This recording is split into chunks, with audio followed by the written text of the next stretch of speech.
بات آ رہی ہے سمجھ میں؟ اس لیے 12 ربیع الاول اگر نبی کا یوم ولادت ہے بھی تو بہت کچھ بھی اگر کرنا ہے تو روزہ رکھنا، ہم تو اس کے بھی قائل نہیں ہیں روزے رکھنے کے، کیونکہ نبی نے پیر کا رکھا ہے، 12 ربیع الاول کا نہیں رکھا. لیکن اگر آپ کو کھینچ تان کے کچھ نہ کچھ ثابت کرنا ہی ہے تو آپ اس دن کو روزے کا تو قرار دے سکتے ہیں.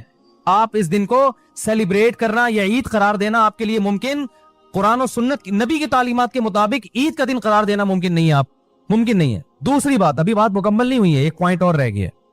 اسلام میں عیدیں صبح کے وقت ہوتی ہیں، رات کو عیدیں غیر مسلموں کی ہوتی ہیں. کرسمس زیادہ جوش و خروش سے کم منایا جاتا ہے رات کو، کیونکہ اس میں ڈھول ڈھمکے ہوتے ہیں، لائٹنگ ہوتی ہے. لائٹنگ رات کو جچتی ہے، دن میں لائٹنگ بولو بھائی نہیں. جبکہ اسلام کے جو تہوار ہیں وہ کب ہوتے ہیں؟ صبح کے وقت. صبح آپ اشراق کے وقت آؤ گے، نماز پڑھو گے، سویاں کھاؤ گے، گلے ملو گے، پتلی گلی سے نکل لو. عید الاضحیٰ میں بھی صبح آؤ گے، نماز پڑھو گے، قربانی کرو گے، گوشت کھاؤ گے، ٹھیک ہے نا. یہ سب کام تبھی فقہا نے لکھا ہے کہ مغرب کی نماز کے بعد جانور کو قربان کرنا مکروہ ہے، جائز ہے مگر مکروہ، کیونکہ شاعر اسلام میں سے دن میں ہوگا. یہ رات کو شریعت نے اس لیے نہیں رکھا کہ رات کا وقت نا گناہوں کی طرف لے جاتا ہے. جب خوشی منائی جاتی ہے تو رات کو انسان ٹریک سے ہٹنے کا خطرہ زیادہ ہوتا ہے. جبکہ 12 ربیع الاول کو جو عید منائی جاتی ہے وہ دن میں زیادہ منائی جاتی ہے، رات کو ساری لائٹنگ رات کو ہوتی ہے، سارے جو نعت اور میوزک کے ساتھ وہ سب کب ہو رہا ہے؟ رات کو. یہ خود اسلام کے مزاج کے خلاف ہے. تو پتہ چلتا بھائی بہت معذرت کے ساتھ، کسی پہ طنز مقصد نہیں ہے. دیکھو اللہ اس کے رسول صلی اللہ علیہ وسلم کو فالو کرنا یہ عشق نبی ہے اصل. یاد رکھو محبت میں جذبات پہ کنٹرول کرنا یہ زیادہ مشکل کام ہے، اور جذبات سے ہٹ کے جذبات سے مغلوب ہو جانا یہ آسان بہت ہے، لیکن یہ حقیقی محبت کی علامت نہیں ہے. جب محبت ہو نا کسی کو تو اپنے جذبات کو حدود کے اندر رکھ کے انسان محبت کا اظہار کرے. اپنے جذبات کو غالب کر لینا نبی کا عشق ہر مسلمان کو ہے.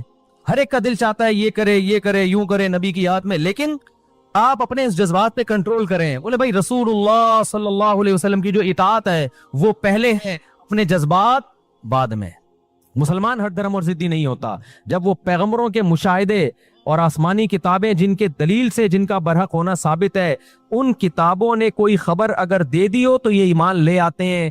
یہ نہیں کہتے کہ سائنس سے یہ بات ثابت نہیں ہے. یہ ایسے ہی ہر دھرمی ہوگی جیسے جج کہے کہ جمشید صاحب گواہوں سے تو ثابت ہو گیا کہ آپ نے غفار سے پیسے لیے، لیکن سائنس سے یہ بات ثابت نہیں ہے. تو غفار کہے گا جج سے کہ میں نے تیرے جیسا ہر دھرم اور ڈھیٹ آدمی دنیا میں دیکھا نہیں ہے، اور ظالم بھی ہے تو اللہ بھی کہتے ہیں کہ ایمان والے غیب پر ایمان لاتے ہیں. تو اس سے مطلق غیب مراد نہیں ہے، وہ غیب جو ہماری نظروں سے چھپا ہوا ہو لیکن اس کے وجود پر پیغمبروں اور آسمانی کتابوں جیسی مضبوط دلیلوں سے ثبوت قائم ہو چکے ہوں. تو میں اس کی ایک مثال دے رہا تھا کہ دیکھو کووڈ میں ہم لوگوں نے جا کے ویکسین لگائی، سب مسلمانوں نے لگائی، کسی نے رائٹ سائڈ پہ کسی نے لیفٹ سائڈ پہ لگائی. تو کیا ہم نے مشاہدہ کیا کہ یہ ویکسین کووڈ کے علاج کے لیے بہترین ہے؟ ہم نے مشاہدہ کیا ہے بھائی؟ کیوں بھائی؟ ہم نے اعتماد کیا کہ یہ ڈاکٹروں کے فیلڈ ہے اور ڈاکٹروں کا مشاہدہ ہے، انہوں نے تجربے کر کے دیکھا ہے. اب جب انہوں نے تجربے کر لیے تو اب میرے اور آپ کے لیے تجربے ضروری نہیں ہے. ہمیں ان پر اعتماد ہے اور اس اعتماد کی بیس پہ ہم پیناڈول بھی کھا رہے ہوتے ہیں، ڈاکٹر سے ٹیکا بھی لگوا رہے ہوتے ہیں. تو یہ سب چیزیں تو غیب ہے میرے بھائی. یہ جو بڑے بڑے آج کل ملک میں سائنٹسٹ بنے ہوئے ہیں نا، جو سائنسی نظریات پیش کر رہے ہوتے ہیں اور کہہ رہے ہوتے ہیں یہ انہوں نے کسی نے بھی اپنی لیب میں اس کو مشاہدہ کر کے ثابت نہیں کیا ہوتا، اپنا کسی کا مشاہدہ نہیں ہوتا. یہ ساری ان کی خبریں ہوتی ہیں جو اعتماد کی بیس پہ نقل کر رہے ہوتے ہیں. ڈاکٹروں کے کلپ آ رہے ہوتے ہیں کہ آپ پروٹین لیں گے تو یہ ہوگا، لو کارب ڈائٹ لیں گے تو یہ ہوگا. ڈاکٹر نے تجربے تھوڑی کیے ہوتے ہیں، یہ WHO کی رپورٹیں پڑھ کے ہمارے سامنے شیئر کر رہے ہوتے ہیں. ان کے تجربے ہیں، چوہوں پہ تجربے کیے ہیں. اکثر دواؤں کے تجربے کس پہ ہوتے ہیں؟ بولو نا، چوہوں پہ ہوتے ہیں. تو کیا ان ڈاکٹروں نے تجربے خود کیے ہوتے ہیں؟ تجربہ تو گورے نے کیا ہوتا ہے.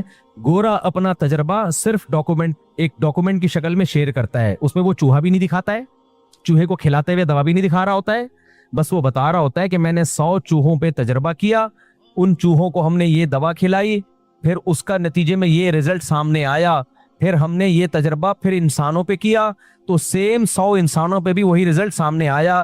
ہمارے ڈاکٹروں نے نہ وہ چوہے دیکھے، نہ وہ انسان دیکھے، نہ وہ تجربہ دیکھا، انہوں نے صرف رپورٹ دیکھی اور یہ دیکھا کہ یہ کسی آتھینٹک ویب سائٹ پہ رپورٹ آیا ہوئی ہے تو ٹھیک ہے, آتھینٹک ویب سائٹ نہیں ہے تو ٹھیک نہیں ہے.